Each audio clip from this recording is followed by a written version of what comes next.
خاتون نے ساڑھے آقا کریم دا نام لے کے اما عائشہ صدیقہ دا نام لے کے انہیں غلیظ جملے بولے، انہیں ساڑھے آقا دی گستاخی کی تھی۔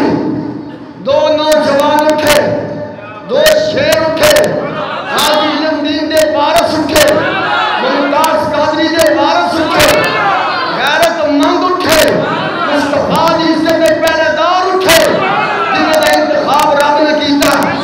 ایک محمد ریاض، ایک جناب والا غوث محمد، دو جوان اٹھے جس بدبخت نے اس بھائی نواز گستاخ دی حمایت کیتی سی، انہوں جیل وچ بھی بند رکھے جو لیکن انہوں نے رہا کر دیتا۔ وہ جوان دے گھر تک پہنچے، انہوں وصل جہنم کیتا، وصل جہنم کرن تو بعد انہوں جوانوں نے واضح طور پہ بیان دیتا ہمارا اس کے ساتھ کوئی ذاتی معاملہ نہیں ہے، کوئی لین دین کا معاملہ نہیں ہے۔ اس گستاخہ نے ہمارے نبی کی گستاخی کی ہے، اس نے اس کی حمایت کی ہے، لہذا جس طرح گستاخ واجب القتل ہے، جو گستاخ کا حمایتی ہے وہ بھی واجب القتل ہے۔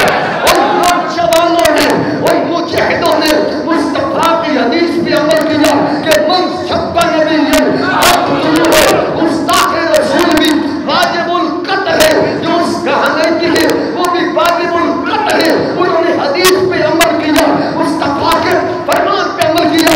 ادھر سے ایک بولا ان کا ذاتی بیٹے ہے، کسی نے کہا ہمارا ان سے تعلق نہیں ہے۔ آج اس دور میں جانشین امیر المجاہدین حافظ سعد حسین رضوی نے للکار کے یہ کہہ دیا ہے ہم بے غیرت نہیں ہیں، ہم بابا جی فرماتے ہیں گناہگار ہم ضرور ہیں پر غدار نہیں ہیں۔